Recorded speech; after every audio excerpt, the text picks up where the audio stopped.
bom da gente ter intimidade é isso, né? O pastor é íntimo das suas ovelhas. Amados, a gente acaba de ler um salmo, o salmo dos mais conhecidos, né? De tão conhecido que ele é, a gente vê esse salmo quando a gente vai fazer visita na casa das pessoas. A Bíblia é aberta com o Salmo 23 aberto, parecendo aquelas coisas antigas que a gente usava quando a gente era mais novo, chamado páginas amarelas. Porque as pessoas parecem que abrem o Salmo 23 e deixam aquele salmo aberto para poder abençoar o ambiente e as bênçãos do Senhor repousarem sobre a casa das pessoas. Mas na verdade, esse salmo é um salmo de Davi, e muito provavelmente esse salmo foi escrito quando Davi ele fugia de Saul. E foi justamente quando, nesse período de maior dificuldade de Davi, quando ele fugia de um camarada que foi colocado para poder ser um pai na vida de Davi, para poder ser um governante sobre a vida de Davi. Mas como ele não soube levar o seu relacionamento com o Senhor, Saul ele foi acometido por demônios. Saul ele mudou a sua cabeça e começou a perseguir Saul e perseguir Davi. E Davi, um homem segundo o coração de Deus, um homem que ao invés de Saul, que procurava a glória dos homens, Davi era muito diferente, porque Davi, ele procurava o quê? Conhecer a Deus no seu mais profundo ser. Davi, para você ter uma ideia, quando Saul, ele toma o trono, ele se preocupa em ganhar, ele se preocupa em fazer, ele se preocupava em expandir. E a gente vê a diferença para Davi, que quando ele herda o trono, a primeira coisa que ele faz é: eu preciso buscar a arca de Deus. Eu preciso ter a presença de Deus perto de mim. A preocupação de Davi era com a arca de Deus, vamos buscar. Ele vai lá para Kiriat Jearim, para Bet-Semes, até que ele vai na casa de um homem chamado Obed-Edom. E a arca estava ali, a arca estava durante 3 meses, a Bíblia vai dizer que durante os 3 meses que a arca ficou na casa de Obed-Edom, Deus o abençoou de forma poderosa. Imagine só, a arca ficou 20 anos na casa de Abinadab, nada aconteceu. Mas quando a arca foi colocada na casa de um homem, de um adorador, de um cara que entendia o que era a presença de Deus, diferente daquilo que Deus faz, algo sobrenatural aconteceu na vida daquela pessoa. E conosco tem que ser da mesma forma, meus amados, porque quando ele começa a escrever o seu salmo, ele vai dizer: o Senhor é meu pastor e nada me faltará.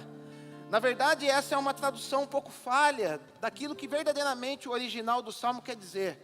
O original, ele tem uma expressão que: o Senhor é o meu pastor e de nada tenho falta.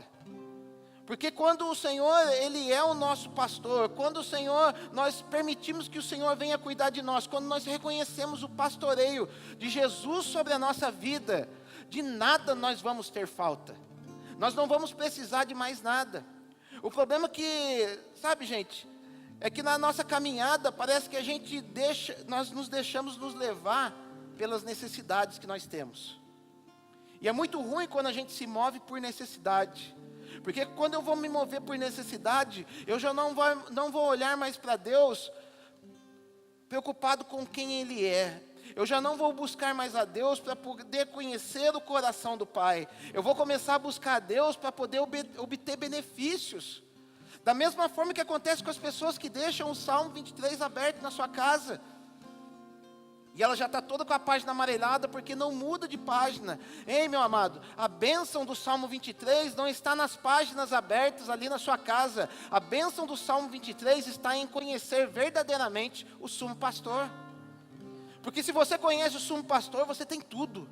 Mas se você somente vai buscar aquilo que ele pode dar, você provavelmente só vai ter aquilo que Ele pode dar. Quando a gente busca somente aquilo que Ele pode nos beneficiar, você pode ter somente aquilo: o meu objetivo é buscar a Deus para ter uma casa. Gente, nós podemos cair no grande perigo de somente termos uma casa com o Senhor. E se a gente começar a olhar para Deus, a gente começar a olhar para Jesus e ver a grandiosidade que é servir a Jesus, você pode ter muito mais do que isso. Você pode ter o coração do Pai. Um dia Moisés, que foi um homem que conheceu a Deus, que foi um homem que teve experiências com Deus. Ele está ali, o povo tinha pecado, e ele está lá num debate com Deus. Deus falando assim para ele no capítulo 32 de Êxodo: ó, eu vou acabar com essa galerinha aí, com esse povo seu, e eu vou começar outro povo através de você. Como diz o apóstolo Luiz Hermínio, se Deus falasse isso para muito pastor hoje em dia, ele falava: é mesmo, acaba com tudo mesmo, e vamos começar comigo. Mas Moisés, ele não tinha esse coração que buscava somente os benefícios do Pai. Ele tinha visto quem era o Pai. Ele foi aquele que no capítulo 19 de Êxodo, quando Deus ele chama para um particular o povo, onde todos fugiram e falaram: vai lá você conhecer a Deus e nós ficaremos aqui. Ele queria uma aliança com Deus. E não foi diferente quando o povo pecou. Ele, pelo fato de conhecer a Deus, ele conseguiu se interpor entre Deus e os homens, para que Deus não acabasse com aquela geração. Sabe por quê, meus amados? Uma pessoa que conhece, uma pessoa que baseia o seu relacionamento em conhecer o coração do Pai, nunca ele vai querer que os seus irmãos venham cair por terra. Uma geração que conhece o coração do Pai sempre vai prezar, sempre vai ter o DNA do Pai. E quando a gente tem o DNA do Pai, a gente nunca vai agir por vingança, a gente sempre vai agir por misericórdia. E uma coisa que ele vai falar para Deus: Deus, não destrói, porque se for destruir esse povo, risca o meu nome do livro da vida. E o que ele estava fazendo naquele momento? Jesus ainda não tinha se manifestado sobre a terra, mas na verdade ele estava fazendo o papel de Cristo naquele momento. Ele estava fazendo o quê? Uma intercessão entre Deus e os homens, para que Deus não destruísse os homens. Ele fez o papel de Jesus, sabe por quê? Porque quando a gente começa a descobrir quem é o Pai, quando você entra no teu secreto, não para poder pedir algo, mas para poder conhecer aquele que pode te dar algo, sabe o que acontece? O caráter de Deus começa a ser impresso no teu coração. É um processo em que o caráter de Deus começa a ser impresso no nosso coração, e nós passamos a ficar parecidos com o Senhor. E quando o Senhor começa a ver que o teu coração já não está baseado mais em receber, ainda que seja receber coisas lícitas, porque eu falo, na minha vida, eu gastei muito tempo no meu secreto, sabe o quê? Indo para o secreto falando: Deus me usa, Deus me dá dom, Deus me dá não sei o quê. E eu achava que aquilo era o máximo. Eu falava: nossa, eu estou abafando com Deus, porque eu estou indo para o meu secreto, gastando 1, 2 horas de oração, para falar para Deus me encher daquilo que é dele. Mas um dia, Jesus me encostou na parede e falou: cara, você está focado em ter. Você está focado em buscar poder. E o poder, ele é limitado, porque o poder, ele não se baseia na misericórdia. Procura me conhecer, porque em me conhecendo, eu tenho muito mais para poder te dar. Porque se você me conhecer, eu já não vou ter mais somente dons para poder te dar, eu vou poder te dar fruto do Espírito. E o fruto do Espírito, o primeiro dele é baseado em algo chamado amor, que é o mesmo amor que Deus concede para nós. Já percebeu quantas vezes a gente entra no secreto? Ah, Senhor, me dá dom de profecia, me dá dom de revelação, porque eu quero fazer com que teu nome seja conhecido. Será? Porque se verdadeiramente nós quisermos que o nome do Senhor seja conhecido, em primeiro lugar nós vamos lá buscar o fruto do Espírito. Nós vamos lá buscar amor, paz, gozo, longanimidade, benignidade, fidelidade, mansidão, e vamos buscar temperança. Porque de nada adianta você estar cheio de dons se você não flui no amor de Deus. De nada adianta para mim eu ser o pastorzão que coloca a mão nas pessoas, pessoas são curadas, se eu não conseguir expressar o amor de Deus na vida de vocês, isso vai morrer na praia. Mas quando nós conhecemos a Deus, quando o Senhor é nosso pastor, quando eu tenho Ele como garantia que vai me amparar em todas as coisas, como eu conheço o Deus que eu tenho, nada vai me faltar. Um dia Jesus, no capítulo 6 de Mateus, ele começa a ver que algumas pessoas estavam preocupadas mais em ter. E ele fala para aquelas pessoas: não vos preocupeis com o que há vez de comer, com o que há vez de vestir e com o que há vez de beber. Porque com isso todos os gentios, todos aqueles que não estão no Senhor, eles têm. Tudo isso eles estão buscando, eles estão na mesma luta que vocês.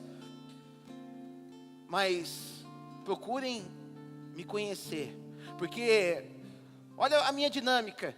Você vê as aves dos céus e elas têm o seu sustento todos os dias. Você vê os lírios do campo e eles se vestem melhores que Salomão um dia pôde vestir. Mas Jesus fala, mas buscai em primeiro lugar o reino de Deus e a sua justiça.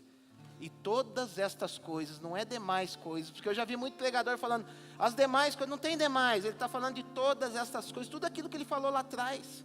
Todas estas coisas vos serão acrescentadas. O que Jesus está falando ali, gente? Ele está falando de uma vida de necessidades básicas. Ele está falando da cesta básica celestial. Ah, pastor, é errado eu pedir uma casa para Deus? É errado eu pedir um carro para Deus? De maneira nenhuma, meu amado. Nós somos movidos por sonhos. Não é errado você desejar coisas daqui da terra. O problema é você se mover somente por causa disso. Mas uma coisa eu te garanto, é palavra de Deus. Uma vez que você busca o reino, e o que é o reino de Deus? O reino de Deus é um lugar, um trono estabelecido em um lugar onde somente o rei tem a última palavra. Pergunto para você nessa noite, o trono de Jesus está estabelecido no teu coração de tal modo que somente Ele tenha a última palavra? Porque às vezes a gente fala, né, lindo, lindo és, rei da glória, rei da glória. Será que Ele é o rei da glória na minha vida? Será que Ele tem sido o rei? Porque, não sei se vocês conhecem, algumas pessoas aqui, o Murilo, a Josi, eles moraram em Londres. E lá ainda reina uma monarquia. E lá quem manda é a rainha Elizabeth. Ainda que hoje, ali tem um parlamento, ali tem um primeiro-ministro, mas todas as vezes que o rei e a rainha falam alguma coisa, tem que obedecer.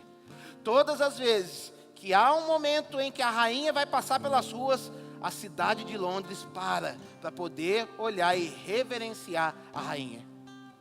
Você já parou para perceber que em pleno século 21 ainda existe uma monarquia? Você já parou para perceber que a monarquia de Londres, por mais que haja escândalos, ainda permanece ao longo do tempo? É um modo de Deus falar conosco como é o sistema monárquico, como vai ser no período quando Jesus ele estiver estabelecido o seu trono aqui na terra e governar sobre todas as coisas. Onde não vai haver falta de nada, mas enquanto Ele não chega, o que acontece? Nós temos que buscar esse reino, esse rei estabelecido no nosso coração, para que nós possamos viver verdadeiramente no amor de Deus. Abra comigo em Efésios, capítulo número 3, verso de número 14. Isso é uma oração de Paulo. Olha o que ele vai dizer. Por esta causa me ponho de joelhos diante do Pai, de quem toma o nome toda a família, tanto no céu como sobre a terra, para que segundo a riqueza da sua glória, vos conceda que sejais fortalecidos com poder, mediante o seu Espírito no homem interior. E assim habite Cristo no vosso coração pela fé, estando vós arraigados e alicerçados em amor, a fim de poderdes compreender com todos os santos qual é a largura e o comprimento e a altura e a profundidade, e conhecer o amor de Cristo que excede todo entendimento, para que sejais tomados de toda a plenitude de Deus. Ora, aquele que é poderoso para fazer infinitamente mais do que tudo quanto pedimos ou pensamos, conforme o seu poder que opera em nós. Então olha para você ver, Paulo ele começa a discorrer em Efésios sobre as bênçãos celestiais que nós temos.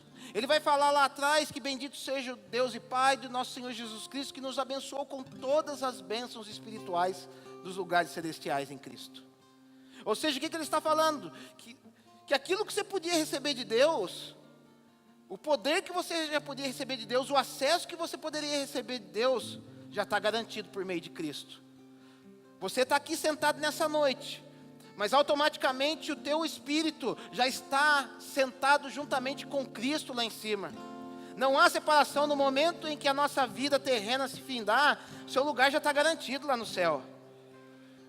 E as bênçãos do céu estão todas disponíveis. O que você tem que fazer agora? O que ele está falando? É só ir lá e pegar.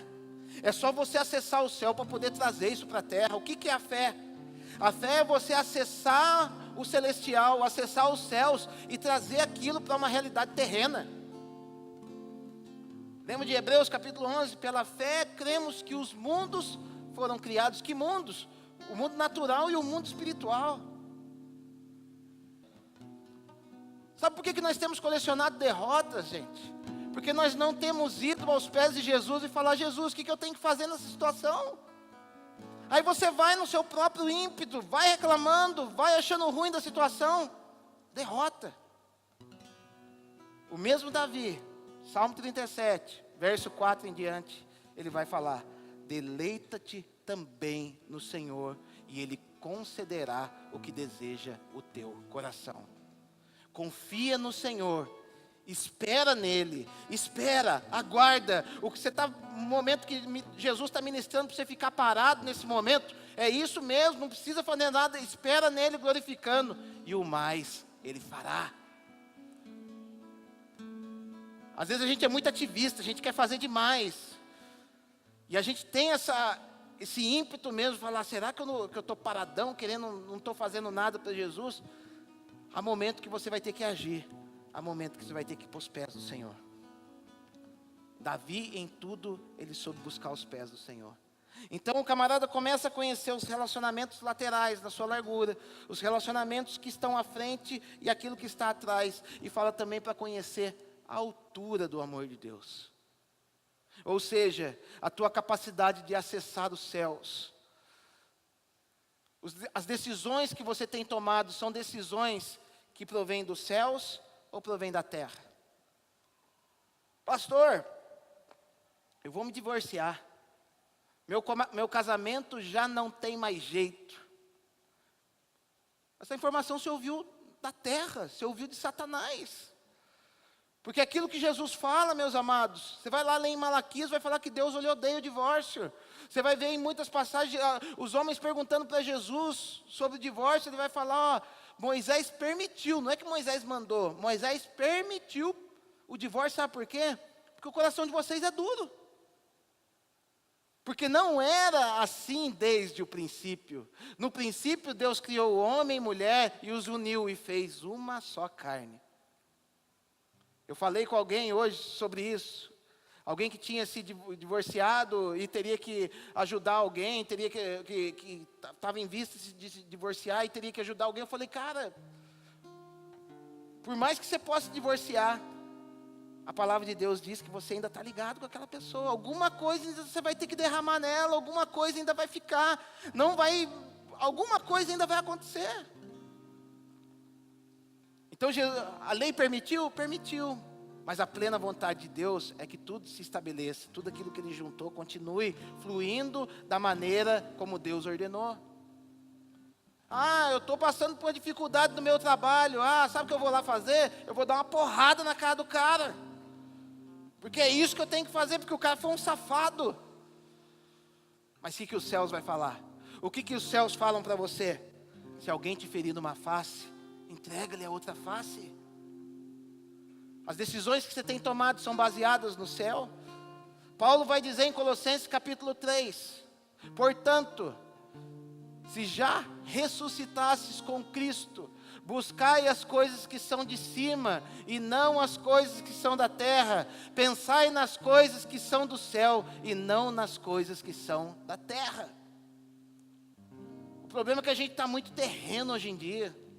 Já percebeu como as pessoas estão terrenas hoje em dia? Você vai e põe alguma coisa, você põe o seu candidato para presidente, a turma vem, já quer desfazer a amizade com você, é doideira, gente. Você fala de Jesus, o cara já puxa um monte de coisa. Pessoas que hoje não conseguem parar num cruzamento para poder ceder a passagem para alguém, porque a gente está terreno demais.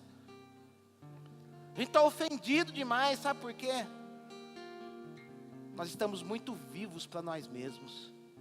E o convite que Jesus faz para nós, sabe o que é?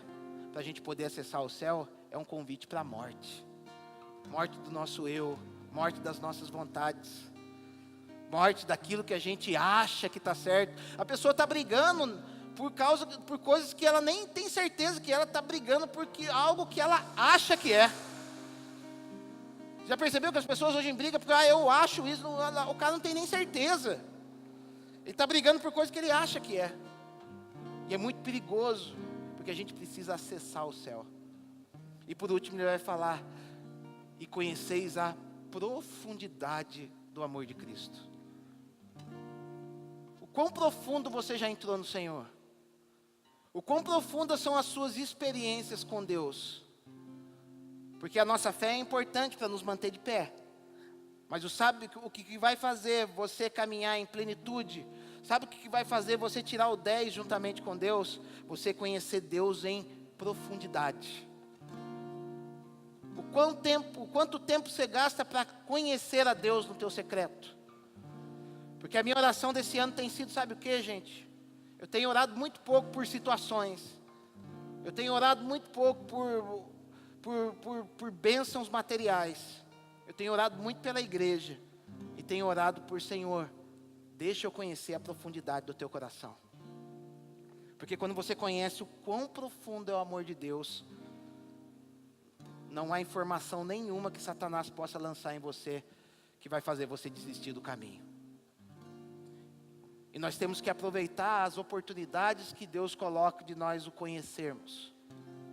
Sabe qual que foi o grande erro? Sabe, esses dias eu estava no secreto e Deus me liberou algo. E Ele disse para mim: Alisson, sabe por que Adão e Eva, eles pecaram? Porque eles não aproveitaram as minhas visitações na viração do dia para poder me conhecer. Eles queriam entreter comigo, eles queriam saber o que eu poderia fazer a mais ali, mas eles não gastaram tempo em me conhecer. Porque se eles tivessem gastado tempo para poder conhecer a profundidade do meu amor, nunca que a serpente teria feito uma falsa identidade de quem Deus era. Porque o que a serpente fez? Foi simplesmente chegar e falar para Eva: esse que você está pensando que é um Deus abençoador, é um Deus que está te tirando coisa, é um Deus que está mentindo para você. Você pensa que Ele te ama, te dando essas coisinhas aqui? Lógico que não. Ele está falando para você que você não pode comer das árvores. E era muito contrário. Deus tinha falado: de todas as árvores do jardim você pode comer, exceto uma. Mas quando você vai para o texto, você vai ver a serpente já chegando para ela com o quê? Deturpando a imagem de Deus para ela. É certo que das árvores dos jardins não podereis comer? Porque Deus sabe que do dia que delas comer, o quê? Abrirão os vossos olhos e vós sereis como Deus. Ou seja, ele quis fazer uma caveira de Deus naquele momento. E ela o quê? Iludida com aquilo que ela poderia ter e não em conhecer, o que ela foi? Ela foi na onda da serpente. E muitas vezes é isso que nos faz desviar dos caminhos do Senhor, meus amados. Deus começa a nos tratar, Deus nos leva para um caminho de tratamento. Muitas vezes Deus nos leva para um deserto. E esse deserto é para que Ele venha se revelar a nós de uma maneira diferente, como um Deus cuidador, como um Deus que nos ama e que nos protege dos perigos do deserto. Mas sabe o que a gente às vezes prefere fazer? Murmurar e xingar, porque nós não conhecemos o amor do Pai. Olha o que Deuteronômio capítulo 8 vai dizer. Abra comigo Deuteronômio capítulo de número 8.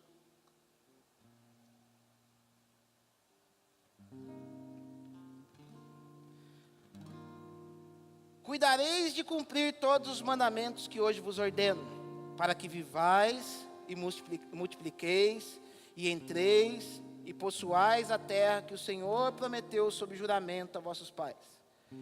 Recordar-te-ás, olha o relacionamento em cumprimento, é olhar para trás, olhar para as coisas que já aconteceram. Recordar-te-ás de todo o caminho pelo qual o Senhor teu Deus te guiou no deserto, esses 40 anos, para te humilhar. Olha, Deus quer nos humilhar, gente. Olha para você ver. Olha o amor dele, o que nos faz. Ele nos humilha. Você já parou para pensar? Para te humilhar, para te provar, para saber o que estava no teu coração, se guardaria ou não os seus mandamentos. E te humilhou, e te deixou ter fome, e te sustentou com maná, que tu não conhecias, nem teus pais o conheciam. Sabe para que ele fez isso? Para te dar a entender que não só de pão viverá o homem, mas de tudo que procede da boca do Senhor viverá o homem. Olha para você ver. Então ele te leva num deserto para te humilhar. Sabe por que ele quer te humilhar? Sabe por que algumas situações humilhantes você está passando? Porque você está orgulhoso, meu amado. Porque você está orgulhosa, minha amada. E Deus, a palavra de Deus vai dizer que Deus, ele resiste aos orgulhosos, mas ele dá graça aos humildes. Ou seja, se ele está te humilhando, é que ele está preparando o teu caminho para você receber o melhor que ele pode te dar. Ele está querendo te dar o melhor, ele está querendo te dar coisas especiais que orgulhoso nenhum pode ter. Porque sabe o que é orgulhoso? O orgulhoso é aquele que recebe um comando de Deus e ele fala, não, eu vou fazer do meu jeito, porque do meu jeito é o jeito certo. Você já lidou com orgulhoso? O orgulhoso, você chega para ele e fala, cara, seguinte, faz de conta, você é PhD no negócio, você fez pós-doutorado em mexer em caixa de som. Mas você chega para o orgulhoso não fez o prezinho para mexer em caixa de som. Daí você fala para ele, cara, o botão aqui tem que estar aqui, tem que estar aqui. Não é desse jeito que faz não. Eu sei o jeito que faz. Só que ele faz daquele jeito e a caixa queima. Porque ele é orgulhoso, ele não aceita conselho das pessoas, ele não aceita o conselho de Deus. Então, para que Deus ele possa, porque Deus ele é um Deus abençoador em todas as coisas, ele quer nos abençoar. Todo o tratamento de Deus, sabe o que é? É para poder te abençoar, é para te poder capacitar para que você possa receber as bênçãos dele. Então ele vai te humilhar, ele vai fazer você ter fome, sabe para quê? Para falar que o sustento não vem do teu braço, não vem do teu diploma, não vem de outras pessoas, mas o sustento vai vir dos céus para a tua vida. Já passou dificuldade? Já, no último momento não parece que alguém apareceu lá com aquela cesta básica? Aí o irmão olha para o outro e fala assim, viu como eu sou sortudo? Que sortudo, meu amado! É Deus cuidando de você. É Deus mostrando para você que Ele não vai deixar você perecer e sempre vai chegar a ajuda no momento oportuno. Porque olha o que Ele faz. Verso de número 7. Verso de número 4. Nunca envelheceu a tua veste sobre ti, nem se inchou o teu pé nesses 40 anos. Sabe, pois, no teu coração, que como um homem disciplina a seu filho, assim te disciplina o Senhor teu Deus. Guarda os mandamentos do Senhor teu Deus, para andares nos seus caminhos e temeres. Porque o Senhor teu Deus te faz entrar numa terra boa, terra de ribeiros, de águas, de fontes e mananciais profundos, que saem dos vales e das montanhas, terra de trigo e cevada, de vides, figueiras e romeiras, terra de oliveiras, de azeite e mel, terra em que comerás o pão sem escassez, e nada te faltará nela, terras cujas pedras são ferro, e de cujos montes cavarás o cobre. Comerás e te fartarás, e louvarás o Senhor teu Deus pela boa terra que te deu. É isso que Ele quer fazer conosco, meus amados. Esse processo de dificuldade, de escassez, em que somente o necessário tem vindo para a tua vida, está te preparando para levar você para um tempo de terra boa, de terra fértil, em que os desejos do teu coração vão ser realizados. Deus não tem problema nenhum de abençoar o teu desejo, porque Deus, a natureza de Deus é abençoadora. Quando a gente vê o povo entrando na terra prometida, eles não tiveram que plantar nada, eles já pegaram tudo plantado. Vai dizer que eles estavam levando eles para uma terra onde eles não haviam construído nada, porque Deus já tinha preparado pessoas para poder construir. Durante muito tempo, meus amados, muito tempo na minha vida eu fui muito questionador com Deus. E eu murmurava dos processos que muitas vezes Ele me colocava. E às vezes acontecia qualquer coisa, eu já dava aquela respirada, Deus não está comigo. Deus me abandonou. Deus é aquilo. Deus é isso. E na verdade Deus estava me preparando para poder pastorear uma igreja, para poder me lançar no ministério. Era tudo uma preparação daquilo que Deus queria fazer comigo. Muitas vezes Deus teve que tirar coisas de mim. Por quê? Porque eu quis fazer do meu jeito. Porque eu quis fazer fora da direção de Deus. Porque eu quis fazer fora da direção do que a família estava querendo tomar. Mas em todos esses momentos, sempre Deus colocou o necessário sobre nossas vidas. Às vezes você pode olhar para a vida do pastor, ir lá na casa do pastor e falar: nossa, o pastor tem uma casa legal, o pastor tem um carro legal. Mas uma vez, sabe o que eu fiz? Uma vez eu queria poder de Deus.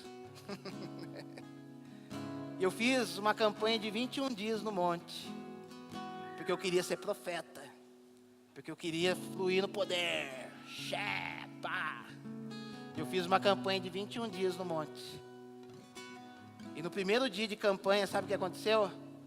A empresa que eu tinha abrido com a minha esposa, uma loja, uma boutique na cidade, começou a falir.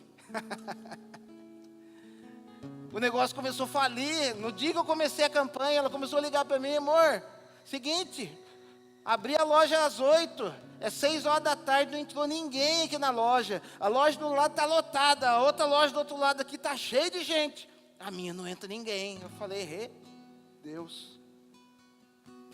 Porque eu queria o poder de Deus. E durante 21 dias, eu falava: amanhã, eu ia para o monte de novo, falava: amanhã vai melhorar. Chegava no outro dia, nada. E a mulher desesperada ligando para mim: amor do céu, não entra, tem que pagar boleto, tem que pagar não sei o que, tal. Um dia tá eu numa reunião lá na fábrica, no meio da produção, na época tinha aquela praga daquele Nextel, cara. A coisa do inferno, aquele negócio lá, cara. Aí o negócio tocou. Na hora que eu atendo, ela: amor, acabaram de cortar a luz aqui de casa. Não tinha dinheiro para pagar a luz de casa. Sai a gente correndo atrás de R$40 para poder pagar a luz, para poder religar a luz da minha casa. Mas sabe o que era Deus fazendo? Deus querendo mostrar o amor dele na nossa vida. A gente conseguiu arrumar os R$40. E quando a gente via que a situação era desesperadora, um dia, em nenhum momento a gente murmurou. E a gente entendia: amor, é Deus trabalhando na nossa vida. É Deus que quer operar um milagre em nós. Não vamos murmurar, vamos continuar buscando ao Senhor. Eu continuei com a minha campanha no monte. Entregamos o último dia da campanha, entregamos a campanha no monte. Sabe como, gente? Um vendaval e uma chuva lascada, barraiada no monte. Mas a gente tinha feito o quê? Uma aliança, a gente tinha feito um propósito com Deus. E estava eu com a minha esposa, com um guarda-chuva no monte, mas todo molhado, porque a chuva vinha de tudo quanto é lado. Mas a gente continuou crendo naquilo que o Senhor estava fazendo. Enquanto eu estava buscando os dons do Senhor, Deus estava revelando o amor dele sobre nossas vidas. E um dia, sem a gente menos esperar, uma mulher, a gente pôs a loja para vender. Só que a loja do lado era o dobro de tamanho da nossa, muito mais bonita que a nossa. E a gente falava: só um milagre de Deus, porque a loja da mulher é muito... a gente nem colocou placa, a gente só anunciou de boca a boca que a gente ia vender. Só que olha como que Deus opera. Um dia um homem entra na nossa loja e pergunta alguma coisa. A Elisandra começa a conversar com ele por causa do nome do filho dele. Era o mesmo nome que nós iríamos dar para o Enzo. Que a Elisandra já estava grávida ainda por cima. Situação precária. E esse homem pegou e foi embora. Num dia em que nós menos esperávamos, uma mulher passa com um Porsche na frente da nossa loja. Um Porsche. Ela desce, entra dentro da nossa loja e fala: quer vender essa loja? Queremos. Quanto que é? Tanto. Eu compro essa loja agora. Aquele dia nós pudemos observar que tudo aquilo que Deus tinha feito conosco refletiu o amor dele. Em nenhum momento, quando aquela luz foi cortada, a gente falou: Deus, você não me ama. A gente pôde entender que Ele era o nosso sumo pastor. Se você deixar o Senhor ser o teu pastor, nada vai te faltar. Sabe por quê? Porque Ele vai ser o seu tudo. Quando Jesus for o seu tudo, nada vai te faltar. Ele vai te conduzir a águas tranquilas, Ele vai te conduzir a pastagens tranquilas, Ele vai te levar como um sumo pastor em amor, aonde Ele quer te levar. E isso, sabe o que vai imprimir no teu coração? O caráter dele na tua vida.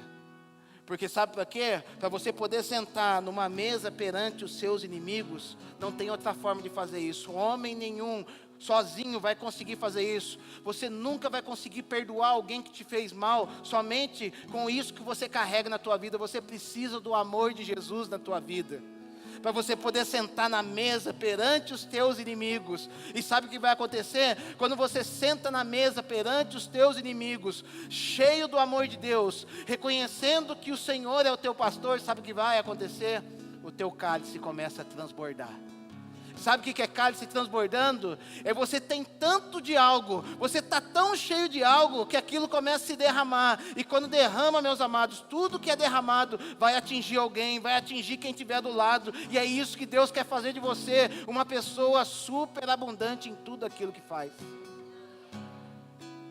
Tudo que começa a derramar, ele transborda. Ele tem que fazer algum estrago, ele tem que fazer alguma coisa aonde está caindo. A gente parou no McDonald's antes de ontem para comprar um sorvete. A gente comprou um sorvete e minha esposa falou: eu não quero mais, mas me entrego do sorvete tudo derretendo. Então, amor, não quero mais, o negócio está caindo assim. Mas porque estava transbordando. Aquela casquinha estava transbordando e começou a sujar a minha bermuda. É assim que Deus quer fazer com você. Esse período que você tem passado na prova, meus amados, esse período de dificuldade na tua vida, esse momento de amargura no teu coração, lança ele para fora e prossegue para aquilo que Jesus tem para a tua vida, porque Ele vai fazer você transbordar daquilo que é dEle. Nós temos que ser transbordantes, meus amados, nós vamos ser transbordantes. Tudo isso não é em vão, todo esse tratamento. Deus não é masoquista. Deus, Ele não olha lá de cima e fala: eu quero arrebentar com aquela pessoa. Não, Jesus, Ele quer te conduzir para que você seja uma pessoa em que rios de água viva possam fluir do teu interior. Não minimize aquilo que Deus pode fazer por você. Não minimize. Se você tem minimizado aquilo que Deus pode fazer por você, é um sinal que você ainda não conhece a profundidade do amor de Deus. Porque o próprio Paulo vai dizer ali em Efésios, capítulo 3, verso 20. Depois que você conhece o comprimento, a largura, a altura e a profundidade do amor de Cristo, sabe o que vai acontecer? Ora, aquele que é poderoso para vos conceder muito mais abundantemente, além daquilo que você pediu ou pensou, conforme o poder dele que opera em nós. Observe para você ver. Eu, pelo menos comigo foi assim. Eu acredito que com vocês não foi diferente. Tudo aquilo que eu pedi para Deus, Deus sempre deu a mais. Deus sempre deu a mais. A gente, quando queria abrir uma igreja, gente, a gente passava ali perto de casa, tinha uma portinha pequenininha. E eu passava lá: ô Senhor, dá um desse aqui para mim, já tá bom. Quem veio lá do Três Marias com a gente sabe a belezura que Deus deu para nós. Quando eu pedi uma mulher para Deus, eu falava: dá uma carquezinha para mim. Deus deu um aviãozão para mim, gente. Cabeça de coco assim, esquisito. Você vê o que Deus deu? Gente, Deus, Ele sempre nos surpreende. Ele sempre vai dar muito mais. As pessoas no dia que viram Jesus morrendo e se entregando na cruz, aqueles que entenderam o mistério, que tentaram entender o mistério de Deus, falaram consigo mesmos: ganhamos a vida eterna, ganhamos a salvação das nossas almas, vamos morar no céu. Mas a cruz, ela proveu coisas muito mais excelentes para nós. Ela proveu a natureza de Cristo na nossa vida. Ela proveu bênçãos espirituais sem medidas na nossa vida. Ela proveu vida abundante em todos os aspectos. Sabe o que é a vida? É vida em abundância? É vida abundante em todas as áreas da tua vida. Se você já chegou num nível abundante na sua vida financeira, Deus tem vida abundante na tua saúde. Se Deus tem vida abundante na tua saúde, Deus tem vida abundante na tua família. O negócio não para, o negócio é transbordante, é muito mais do que você pediu ou pensou. Mas tudo isso a gente obtém por meio da fé e por conhecer Jesus na sua intimidade. Para que serpente nenhuma venha querer tirar a tua bênção. Para que pensamento nenhum venha falar para você que Jesus não quer o teu bem e que Jesus não quer fazer de você mais do que vencedor. Você já é mais do que vencedor. Se coloca de pé.